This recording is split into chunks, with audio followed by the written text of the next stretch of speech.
स्वागत है आप सभी लोगों का मेरे चैनल साइंस टू टेक्नोलॉजी में। मैं अनुपम विपुल आप सभी लोगों का स्वागत करता हूं आज के शो फ्यूचर फ्राइडे में। आज हम लोग बात करेंगे ब्यूरोक्रेटिक लिमिट के बारे में, यानी कि हम लोग ज़्यादा आगे क्यों नहीं बढ़ पाते। और ये हर देश के साथ है, ऐसा नहीं कि सिर्फ अमेरिका के साथ है या इंडिया के साथ है, पाकिस्तान के साथ है, ये सबका है। ये मतलब एक ऑलमोस्ट यूनिवर्सल है, तो इसको समझना बहुत ज़रूरी है। तो ब्यूरोक्रेसी का है क्या? तो बात है कि आप क्या करते हो? आप इलेक्शन में जाते हो, आप वोट करते हो, तो आप पॉलिटिशियन को इलेक्ट करते हो। अब रहा बात कि आप जनरली कभी भी पॉलिटिशियन को इलेक्ट करते हो, तो वो इस प्रॉमिसेस पे होता है कि आप हमारे लिए रोज़गार लाएँगे, आप हमारे लिए फ्री का खाना लाएँगे, जो भी है, जो भी आप सेलेक्ट करते हो।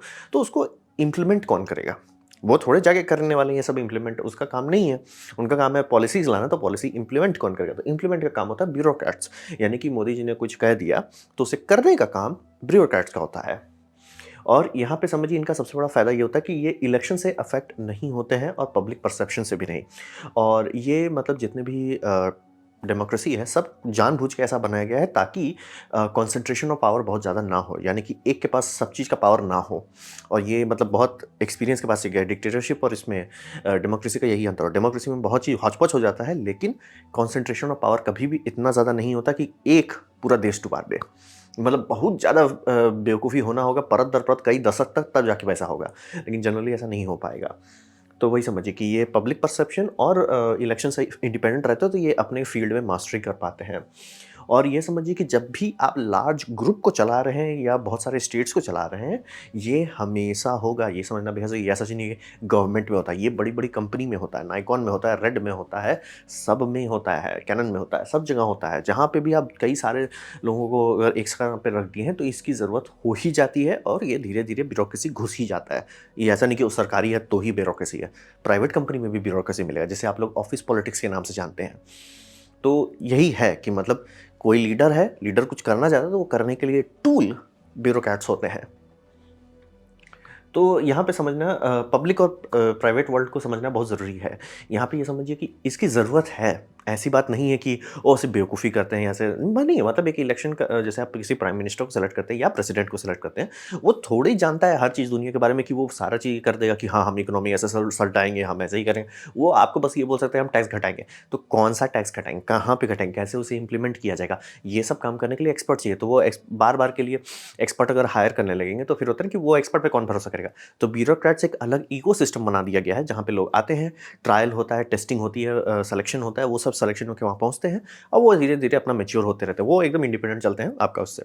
एकदम क्लीन इंडिपेंडेंट नहीं है, लेकिन टेक्निकली कोशिश ज़रूर की जाती है कि दोनों इंडिपेंडेंट रहें। तो इसकी ज़रूरत है और सबसे बड़ा समस्या कि उन्हें पता है कि आपको इनकी ज़रूरत है। यानी कि ब्यूरोक्रेट्स का सबसे बड़ा पावर यही होता है कि उन्हें पता है कि भैया बिना उनके आप चलोगे नहीं। और ऐसा नहीं है कि कोई भी देश में ऐसी बेवकूफ़ी नहीं हुई कि जहाँ पॉलिटिकल पार्टी एक्चुअली ट्राई करने लगा ब्यूरोक्रेट्स को हटाने का। डिक्टेटरशिप जनरली इसीलिए डूबता है। ब्यूरोक्रेट्स सबको हटा दिया जाता है। चाहे अभी आप सोच रहे हो कि चाइना इतना महाबेवकूफ़ी वाला के ऊपर महाबेवकूफ़ी वाला प्लान क्यों लाया? ब्यूरोक्रेट्स को हटाते चले गए। मतलब उनको वार्निंग देने वाले लोग थे, सब चीज़ बताया, उस सबको एक-एक करके हटाते चले गए। तो आउट ऑफ कंट्रोल कंट्री बना दिए। तो ये समझना बहुत ज़रूरी होता है कि ब्यूरोक्रेट्स ज़रूरी हैं और उन्हें पता है कि वो ज़रूरी है। तो हिसाब ये हो जाता है ना, कई बार वो काम करने लगते हैं सिर्फ़ अपना लैडर क्लाइम्ब करने के लिए, यानी कि वो अपना इकोसिस्टम को इम्प्रूव करने पे ज़्यादा ध्यान देते हैं। जैसे कि मान लीजिए कोई ट्रांसपोर्टेशन मिनिस्ट्री है, वो ज़्यादा पैसा के पीछे भागने लगा, ना कि भैया जो ट्रांसपोर्ट है उसे इम्प्रूव करो, एफिशिएंट करो। नहीं, नहीं, थोड़ा हमें और पावर चाहिए, नहीं हमें थोड़ा ये चाहिए, थोड़ा वो चाहिए। और ये मतलब ह्यूमन नेचर जैसा चाहिए। इसको आप ना अच्छा कह सकते हैं, ना बुरा कह सकते हैं। ये है, आपको इसके इर्द-गिर्द ही काम करना होगा। और हिसाब ये समझिए कि जब भी बहुत बड़ा लार्ज इंटरप्राइज़ होता है, कॉर्पोरेशन होता है, वहाँ पे भी ये वायरस घुस ही जाता है, जिसे हम लोग कहते हैं द बोर्ड। तो बोर्ड का क्या मतलब होता है? जो बोर्ड ऑफ डायरेक्टर्स जिसे जनरली कहा जाता है, ये सब कई-कई बार अच्छी-अच्छी कंपनी को डुबा सकते हैं। कितनी अच्छी कंपनी को डुबा सकते हैं? एग्ज़ाम्पल लेते हैं एप्पल का। तो एप्पल के बोर्ड ऑफ डायरेक्टर्स ने डिसाइड किया कि एप्पल के लिए सबसे बढ़िया होगा कि स्टीव जॉब्स को फायर कर दिया जाए। मज़ाक भी नहीं कर रहा हूँ, ये एक्चुअली हुआ। तो ये समझना बहुत ज़रूरी है कि ये मत सोचिए कि सिर्फ़ गवर्नमेंट में ही है। जैसे कि काफ़ी लोग बोलते हैं ना कि अमेरिका में एक्चुअल पावर किसके पास है? वो सब लोग यहाँ बैठते हैं, पार्लियामेंट में नहीं और व्हाइट हाउस में नहीं, यहाँ बैठने वाले लोगों के पास पावर है, क्योंकि इनके नज़र से देखिएगा, अरे प्रेसिडेंट तो आते-जाते रहते हैं, हम थे, हम हैं और हम ही रहेंगे। यहाँ वाला यही है। और वही समझिए कंपनी में होगा, अरे वो तो सीईओ है, हमारे पास सब पावर है। बोर्ड ऑफ डायरेक्टर्स बोलेगा, हाँ बेटा उतर जा। अरे उतर जाओ भैया नीचे, हम बोल रहे हैं उतर जाओ तो उतरना पड़ जाएगा। तो ये समझना बहुत ज़रूरी है। और ये आउट ऑफ कंट्रोल हो जाता है, क्योंकि ये आप कई बार नोटिस करेंगे, कई सारी कंपनी पैशनेट कंपनी से बनाई गई थी, यानी कि एक बंदा बहुत पैशनेट था, चाहे वो एनजो फरारी हो, चाहे फोर्ड हो, हेनरी फोर्ड हो, सब लोग कंपनी बनाए एकदम पैशन से, मतलब दिल लगा के मेहनत से खून पसीने से बनाया, और उसका कंपनी स्वाहा हो गई। कंपनी के प्रोडक्ट्स में आपको लिटरली दिखा यार, पुरानी फोर्ड में ऐसा घटिया प्रोडक्ट नहीं निकल सकता, पुरानी फरारी में ऐसा डिफेक्टिव प्रोडक्ट नहीं रिलीज कर सकता, तो कैसे करने लगे? बोर्ड ऑफ डायरेक्टर्स घुस गए। अब बोर्ड ऑफ डायरेक्टर्स होता है ना कि अगर इनको बार बार हटाते नहीं रहो, छांटते नहीं रहो, तो वो आउट ऑफ कंट्रोल हो जाता है, और आउट ऑफ कंट्रोल ये होता है ना कि वो ब्यूरोक्रेसी और बढ़ा देते हैं और सिर्फ अपने पावर के पीछे भागने लगता है। जैसे कि माइक्रोसॉफ्ट में हुआ कि जब बिल गेट्स हटा, काफ़ी लोग बस आ रहे हैं, लिटरली एक कंपनी माइक्रोसॉफ्ट का डिवीजन को सेल करने के लिए काम कर रहा था, माइक्रोसॉफ्ट के अंदर से ही खोखला करता है, क्यों? उसको अपना प्रॉफिट देखना था। तो ये समझने वाली बात ज़रूरी होती है कि कई बार आप देखो ना कि अरे यार, मतलब कंपनी जब भी शुरू स्टार्ट होता है बहुत इफिशिएंट रहता है, बम बम काम करता है, कस्टमर का सुनता है, लेकिन एक पॉइंट के बाद it's like who cares. Generally Mark to CEO घुस रहा है, और जनरली उस टाइम में आपका बोर्ड बन चुका है। जहां बोर्ड बनता है हर चीज़ आउट ऑफ कंट्रोल हो जाता है, तो बोर्ड को बीच बीच में कंट्रोल करना पड़ता है कि नहीं नहीं भैया, थोड़ा ज़्यादा हो गया, थोड़ा मतलब जैसे मान लीजिए 6 बोर्ड ऑफ डायरेक्टर है, वो 60 नहीं होने जाने चाहिए, क्योंकि तब फिर आप गोल गोल घूमते रह जाइएगा एक चीज़ करने में। ये सब में होता है, गवर्नमेंट में भी होता है और प्राइवेट में भी होता है। तो इसीलिए ये हर चीज़ में सोच लेना कि मैं प्राइवेट कर दूंगा समस्या सॉल्व हो जाएगा, ज़रूरी नहीं है, क्योंकि वो खोज खोज के लाना पड़ेगा छोटी छोटी कंपनी को, और छोटी कंपनी क्या उतना बड़ा लोड ले सकती है कि नहीं, वो भी सोचना पड़ेगा। तो ये समझने वाली बात होती है कि ये हर चीज़ में होता है, पब्लिक और प्राइवेट दोनों में होता है, और ये सब हमारे ये हो रहा है, बिहाइंड द सीन हो रहा है, आप देख नहीं रहा। आप देख सकते हो किसका इलेक्शन हो रहा है, कौन जीत रहा है, लेकिन ये ब्यूरोक्रेट्स डिसाइड कर रहे हैं कि देश चलेगा या डूबेगा। और कंपनी में आप समझोगे सीईओ को देखोगे, लेकिन बोर्ड ऑफ डायरेक्टर्स को देख के आप समझोगे कि भैया ये लंबे समय में टिकेगा कि नहीं टिकेगा, और उनको साफ करते रहना होता है बीच बीच में, क्योंकि ये लोग अपने प्रॉफिट के पीछे ज़्यादा भागते हैं, ना कि क्योंकि ये लोग घुसे ही पैसा बनाने के लिए हैं, इनको पैशन नहीं है। तो ये समझना बेहद ज़रूरी होता है। तो अब इससे सबसे बड़ा साइड इफेक्ट आता है, ये कंपनी में भी होता है, गवर्नमेंट में होता है, जिसे हम लोग कहते हैं रेड टेप।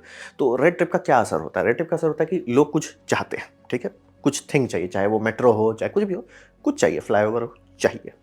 तो पॉलिटिशियन इसके लिए पैसा अलग करता है कि ठीक है, हमारे नेशनल ट्रेजरी से बात किया, वो भी एक अलग ब्यूरोक्रेसी है, उन्होंने से बात किया कि भैया हमें फंडिंग निकालो, तो ब्यूरोक्रेसी बोलती है कि भैया ठीक है, देखिए हम आपको 500 करोड़ दे सकते हैं फ्लाईओवर के लिए, चलो ठीक है, बल्ले बल्ले, अच्छी बात है। और उसके बाद अब ये आइडिया जो पब्लिक ने इलेक्ट किया, पब्लिक ने डाला लोगों को, और उसके बाद पैसा निकाला गया ट्रेजरी से कि भैया हम लेंगे, वो जाता है ऑफिस में, बाकी ब्यूरोक्रेट्स में, यानी कि ट्रांसपोर्ट मिनिस्ट्री में, जैसे अगर फ्लाईओवर है तो ट्रांसपोर्ट मिनिस्ट्री में, मतलब मेजॉरिटी ट्रांसपोर्ट मिनिस्ट्री में ही जाता है, तो वहाँ जाता है। अब वहाँ पे आता है रेड टेप। अब रेड टेप का ये होता है कि रेड टेप इतना बुरा हो सकता है कि आपका पैसा और समय स्वाहा। सर 600 करोड़ आपने लिया था, अरे गया सर। जैसे मुंबई में हाइपरलूप के चक्कर में जो पैसा डाला गया, स्वाहा। टेक्निकली ब्यूरोक्रेसी को उसी के लिए बचाने के लिए था। मतलब ब्यूरोक्रेट्स, मतलब मैं समझ सकता हूँ कि पॉलिटिशियंस हैं, वो उनको पता है कि पब्लिक मूर्ख है, तो पब्लिक को मूर्ख बनाइए। देखो इलोन मस्क हुलुलुलुलुलुलु कर रहा है, तो आप लोग भी हुलुलुलुलुलु करोगे, उसको इलेक्ट कर लोगे, चलो ठीक है। लेकिन ब्यूरोक्रेट्स का काम होता है ना, हाँ हाँ सर सर हम उसकी टेस्टिंग कर रहे हैं, आप 4 साल बाद निकल लोगे, तब तक मैं इसको पैसा बचा के रख दूंगा। वो नहीं किया, वो भी कहा अच्छा ठीक है हुलुलुलु करो करो, 600 करोड़ बर्बाद कर दिया, या उससे ज़्यादा ही। तो ये समझना बहुत ज़रूरी होता है कि कई बार सोचते हैं ना कि अरे मुंबई में मतलब ये मेट्रो बन रहा था, या बेंगलोर में मेट्रो बन रहा था, तो भाई कितना टाइम क्यों लग रहा है? सब रेड टेप में हो रहा है। इंजीनियरिंग की प्रॉब्लम नहीं है, मशीनरी की प्रॉब्लम नहीं, ऐसा भी नहीं कि वहाँ कोई काम नहीं करना चाह रहा है। लोग चाहते हैं भाई, जो वहाँ कॉन्ट्रैक्टर्स हैं वो भी नहीं चाहते कि ये घसीटाए, वो भी चाहते हैं भैया मैं यहाँ काम स्टार्ट किया ना, खत्म करो, मेरे को घर जाना है। घर जाना एज इन लाइक हो गया भाई, एक क्योंकि 1-2 साल तक नया प्रोजेक्ट अच्छा लगता है, उसके बाद किच किच लगने लगता है, और वहीं पे आप 8 साल से हो ना, खुद का सिर से धुआं निकलेगा कि भैया मैं यहीं क्यों लटका हुआ हूँ। वो भी आगे चाहते हैं, क्योंकि बोले करप्शन एक हद तक ही ठीक रहता है, एक पॉइंट से ज़्यादा सबको डुबाता है। तो यही रेड टेप का यही सबसे बड़ा खतरनाक होता है कि पैसा गायब, समय गायब, और कुछ नहीं होता है। और ये समझिए कि ये दुनिया का सबसे बड़ा स्लो डाउन है। और ये मतलब जैसे एग्जांपल देते हैं कि इलॉन मस्क कह रहे हैं कि टनल जो है बाकी सबका बहुत धीमा होता है। टनल किसी का धीमा नहीं है। जो TBM tunnel boring machine Elon Musk बना रहा है, उसका दादाजी बना के बैठे हुए हैं लोग, उससे बड़े बड़े डायमीटर का बना के बैठे हुए हैं, और सब मशीन फुल स्पीड पर चल सकते हैं, लेकिन कभी नहीं चलाया जाता। क्यों? ब्यूरोक्रेसी के लिए। जैसे कि यूएस में टनल का कॉस्ट सबसे ज़्यादा है, इंडिया से ज़्यादा दाम वहाँ लगता है। और ऐसा क्यों है? क्योंकि वहाँ पे ब्यूरोक्रेसी है, जिसे कहते हैं इन्वायरमेंटल रिव्यू, सालों लग जाते हैं। जैसे अभी आप लोग स्पेसएक्स का देख रहे होंगे कि इन्वायरमेंटल रिव्यू में टाइम लगा ना, और कई बार आप लोग सुनते हो कि चाइना इतना स्पीड से हाई स्पीड रेलवे बना लिया। क्यों बना लिया? क्योंकि उन्होंने एक डिपार्टमेंट बनाया ब्यूरोक्रेसी हटा के कि भैया तुम्हारे पास मास्टर ओवरराइट है, कि मतलब हमें हाई स्पीड रेल चाहिए, मतलब ये बोल रहा था कि ब्यूरोक्रेसी हटा दिया था तो उसका साइड इफेक्ट होता है, तो उन्होंने सीधे बोल दिया कि हमको हाई स्पीड रेल चाहिए, सर हमको ये गाँव के ऊपर से जाना पड़ेगा, चले जाओ। सर वहाँ लोग प्रोटेस्ट करें, ऊपर बस दो उनको, कर दिया। तड़ाक इसीलिए इतना बन गया। जब भी आप यूरोप में देखें तो उनका लैंड राइट से बात करना पड़ता है, बहुत सारा पेपर वर्क से गुजरना पड़ता है। तो उसका फ़ायदा भी होता है क्योंकि सबको लगता है ना, अरे उसका घर क्यों नहीं बेच दिया? सर आपका घर आ जाएगा ना, आँसू निकल जाएँगे कि क्यों नहीं घर बेच दिया। ये समझना बहुत आसान होता है। सबको दूसरे का बैंड बजाना बहुत अच्छा लगता है, अपनी बस्ती है तब दर्द होता है। तो रेड टेप जो है थोड़ा-सा अच्छा भी है। यही मैं बोल रहा हूँ, सबसे खतरनाक बात यही है ब्यूरोक्रेसी का, कि हमें चाहिए, नहीं रहेगा आउट ऑफ कंट्रोल तबाही मच जाएगा। लेकिन अगर बहुत ज़्यादा हो जाता है तो सबसे बड़ा कंट्री का स्लो डाउन होगा, कंपनी का स्लो डाउन होगा। एग्ज़ाम्पल दे सकते हैं कि कोई भी अच्छी कंपनी ले लीजिए, जैसे नाइकॉन ले लीजिए। नाइकॉन में लोग काम कर रहे थे। हो ही नहीं सकता कि वो इतने बड़े गधे होंगे, उनको पता नहीं होगा कि मिररलेस जो है एक आने वाला टेक्नोलॉजी है जिसमें सीरियसली कूदना चाहिए। लेकिन उन्होंने 1 इंच का मिररलेस उतारा एज़ अ जोक। मतलब वो खुद भी सीरियसली नहीं ले रहे थे। ऐसा कैसे हो गया? इंजीनियर्स तो गधा प्रोडक्ट नहीं बनाना चाह रहे होंगे। वो लिटरली किसी प्रोडक्ट मैनेजर ने बोल दिया। इसलिए मैं बोलता हूँ ना बार-बार, जैसे सैमसंग जैसी बड़ी कंपनी है, जो आराम से गर्दा उड़ा सकती है एप्पल को। एप्पल को जूता-चप्पल मार के हटा सकती है। क्यों नहीं कर पा रही? किसी प्रोडक्ट मैनेजर ने वीड फूँक लिया है, अब वो कहे कि देखो भैया मज़ा नहीं आता है जब तक 150 से ज़्यादा मॉडल हर साल हम नहीं रिलीज़ करें, मज़ा नहीं आता। मैं हर उसे को मॉडल कर रहा हूँ जहाँ पे आपको रैम बदलना पड़ रहा है, क्योंकि मेमोरी अलग बात होता है। इसीलिए आप देखिए एप्पल हमेशा आपको मेमोरी का ऑप्शन देगा, रैम का ऑप्शन नहीं देगा, वो कभी नहीं देना चाहिए, क्योंकि रैम से परफॉर्मेंस पे असर पड़ता है। आप सस्ता खरीदिए, महँगा खरीदिए, घटिया परफॉर्मेंस आपको नहीं बेचना होता है। तो वही समझिए, कंपनी को भी नुकसान होता है, कंट्री को भी नुकसान होता है। जैसे सोनी का एग्जांपल दीजिए कि A7 मार्क 3 जब उन्होंने उतारा था, तो बहुत सक्सेसफुल फ़ोन था। लेकिन हर मतलब एक यूट्यूबर को मौका मिला कि लिटरली वो इंजीनियर जिसने बनाया था, कि मतलब इंजीनियरिंग की टीम होती है, लेकिन एक टीम हेड से बात करने को मिल गया, सर आपने फ्लिप आउट स्क्रीन क्यों नहीं दिया? तो हमें पता ही नहीं था कि इसका ज़रूरत है। Like seriously? मतलब हर कोई एक ही चीज़ का शिकायत कर रहा है, और तुम 15 मिनट भी यूट्यूब में दो, तुमको मिल जाएगा कि यही चीज़ का शिकायत हो रहा है, तो पता क्यों नहीं चला? ब्यूरोक्रेसी, रेड टेप, ये समझना बहुत ज़रूरी होता है कि बहुत बार बड़ी-बड़ी कंपनी बड़ा-बड़ा बेवकूफ़ी इस रेड टेप के चक्कर में कर देती है। बड़ा-बड़ा आप जो सुनते हो ना कि देश के पास इतना डेट है, डेट कहाँ से है? सब यही रेड टेप का नतीजा है। यानी कि 500 करोड़ अगर निकाला जाता है ट्रेज़री से, 5000 करोड़ में प्रोजेक्ट कंप्लीट होता है। तो वो तो उधार ही चढ़ गया ना, जो जिसके लिए प्लान नहीं किया गया था, तो इनकम नहीं होता तो डेट बढ़ जाता है देश पे। तो अब आता है जो सबसे कड़वा चीज़ जो इसका, ये सब अभी तक तकलीफ़ दे रहा था। अब इसके सबसे ये जो जगह है, ये बहुत फर्टाइल ग्राउंड है। ये फर्टाइल ग्राउंड में करप्शन बहुत ब्रीड होता है, और ये सबसे खतरनाक है। ये लेयर जहाँ आया, आप रशिया जैसा कंट्री हो सकते हो जो पूरी दुनिया को लगा कि आय हाय इस दुनिया का सेकंड सबसे पावरफुल है, अमेरिका को लिटरली धो सकता है, और आप जाके यूरोप का सबसे गरीब देश से पिट जाओ। मतलब 300 दिन से हुलुलुलु करते रह जाओ। ऐसा हो जाएगा कि भैया इंडिया जाएगा नेपाल में, नेपाल पर पक पक लिटरली हो गया। तो ये समझना बहुत ज़रूरी है, करप्शन का यही पावर है। तो करप्शन कैसे-कैसे असर डालता है? करप्शन में सबसे पहले तो अमीर लोग पैसा डालते हैं स्पीड के लिए, कि ब्यूरोक्रेसी फटाफट करो, हमारा काम फटाफट करो, तो उसके लिए अमीर लोग पैसा डालते हैं। फिर होता है ऑफिसर्स, यानी कि जो ब्यूरोक्रेट्स हैं, वो पैसा डालते हैं लॉबिस्ट को, कि डिमांड करो कि हमारा और बड़ा सेक्टर बना दिया जाए, मतलब कि फेडरल ड्रग एडमिनिस्ट्रेशन है, या जैसे ट्रांसपोर्टेशन मिनिस्ट्री है, कि इसको और मतलब समझ रहे, पार्लियामेंट से और बड़ा सेक्टर को बजटिंग के टाइम में और पैसा दिलाया जाए, वो लॉबिस्ट करने लगता है। फिर गवर्नमेंट जो है, गवर्नमेंट आती है, वो और पावर खोजती है। गवर्नमेंट हमेशा पब्लिक की वाट लगाने पे ही बैठी रहती है। क्यों? ये ऐसा नहीं कि आप और हम रहते तो अच्छा करते हैं, हम लोग भी वही करते हैं। ये समझना बेहद ज़रूरी है। ये इंसानी नेचर का एक साइड इफेक्ट है, कि जब भी पोजीशन ऑफ पावर पे आते हैं ना, हमेशा खुजली होने लगता है कि मैं ही ज़्यादा बेटर जानता हूँ। जैसे कि एक बंदा है, उसको है कि भैया मैं ये रोड अच्छे से बना सकता हूँ, तो उसे ट्रांसपोर्ट मिनिस्ट्री में डाल दिया। वो रोड तो बहुत बढ़िया कर देगा, लेकिन लिटरली उसको इतना समझ नहीं हो सकता कि भैया हाइड्रोजन पे देश को नहीं चलाना चाहिए।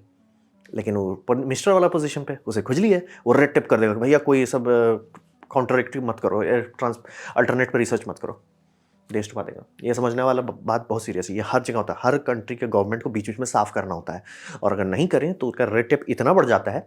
जैसे कि यूएस का ग्रोथ जो है काफ़ी स्लो हो गया बहुत टाइम में। क्यों हो गया? रेड टेप के चलते। इतना ज़्यादा उनका टैक्स का हूला-लाला है। जैसे कि आपको एग्ज़ाम्पल देते हैं, ऑन ग्राउंड लुइस रॉसमैन जो न्यूयॉर्क में काम करते हैं, वो बता रहे न्यूयॉर्क का परमिट का हुलूलुलू क्या है। दिमाग से धुआं निकल जाएगा, परमिट के अंदर परमिट लेना पड़ता है, उसके ऊपर परमिट लेना, और उन्हें भी नहीं पता कि परमिट किस चीज़ का दे रहे हैं और कैसे वो अप्लाई होता है। बस वो आपको फाइन करते जाएंगे हर चीज़ में, बस आपको बर्बाद करते हैं। बेसिकली खुद का गड्ढा खोज रहे हैं, और जैसे कि डेट्रॉइट वहाँ हो गया, वैसे ही न्यूयॉर्क भी हो जाएगा कुछ साल में। तो ये समझना बहुत ज़रूरी है कि करप्शन जो है ना, इस सब जगह पे आउट ऑफ कंट्रोल हो जाता है। गवर्नमेंट खुजली करती है कि हमें और पावर चाहिए, ऑफिसर्स करते हैं कि हमें और पैसा चाहिए, और रिच पीपल पैसा दे दे के ये कर लेते हैं कि भैया हमारा काम हो जाएगा। अब बात होता है कि जैसे कोई स्टार्टिंग बिजनेसमैन है, वो अभी गाड़ी खोला, उसके पास उतना पैसा नहीं है कि वो ऑफिसर सबको खिला सके, उसकी कंपनी स्टार्ट होने से पहले ही मर जाएगी।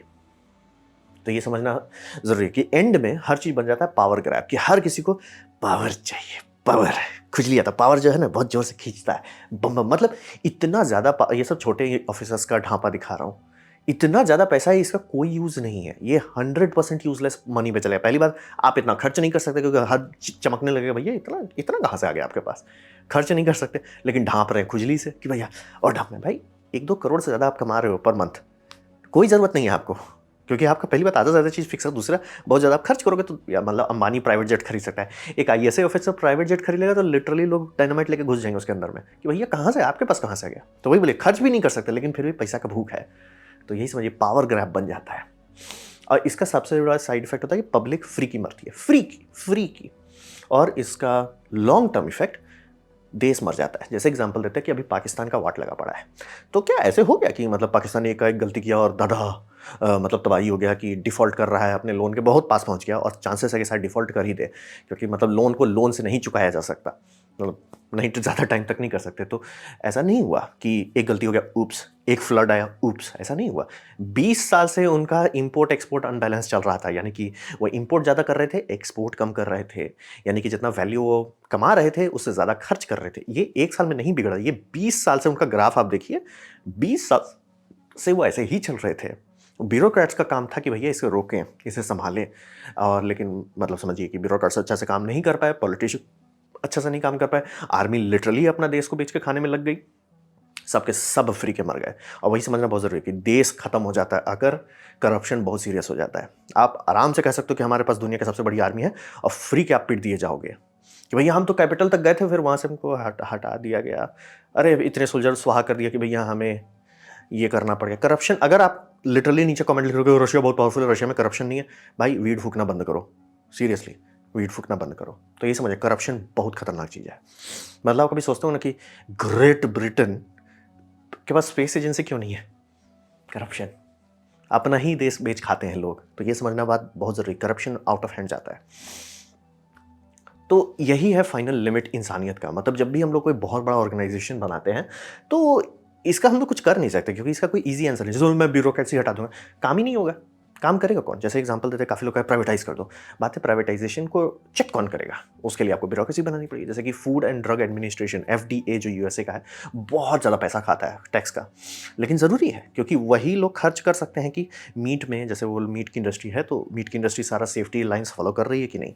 इंडिया में भी है ऐसे बहुत सारे स्टैंडर्ड्स, और अगर नहीं रहे स्वाहा हो जाएंगे। जैसे कि इंडिया में आप लोग सोचते हैं कि मतलब एयर पोल्यूशन बहुत खराब है, क्यों? इमिशन स्टैंडर्ड्स पे काम करने के लिए लोग नहीं है, ब्यूरोक्रेसी में लोग नहीं है जितने होने चाहिए, तो एयर पोल्यूशन पे उतना ठीक से काम नहीं हो पा रहा है। तो ये समझना बहुत ज़रूरी है कि आसान आंसर नहीं है इसका कि ये कर दो हो जाए। जैसे कि मैं बोल रहा हूँ कि 2 ही 3 चीज़ प्रॉब्लम है दुनिया में जो एक्चुअली तकलीफ देता है, ये दूसरा है। पहला है एआई का आसान जवाब निकालना, दूसरा ये है ग्लोबल वार्मिंग। बहुत बच्चों को खेलने का चीज़ है, वो बस हम लोग मैजिक खोज रहे हैं इसलिए नहीं हो रहा है। अगर प्रैक्टिकली करें, थोड़ा सा तकलीफ लें, 30 साल के अंदर निपट जाएगा। तो यहाँ इसका कोई आंसर नहीं है। तो इसमें क्या किया जा सकता है कि मतलब कुछ तो कर सकते हैं। सबसे पहला होगा कि ट्रू कोर लेवल डिजिटलाइजेशन करना होगा, यानी कि अभी भी पूरे दुनिया को ले लीजिए, इक्का दुक्का देश को छोड़ के, छोटे देशों को छोड़ के ऑलमोस्ट सब देश ब्यूरोक्रेसी में ही बंधा पड़ा हुआ है कि वो पेपर नहीं छोड़ रहे हैं।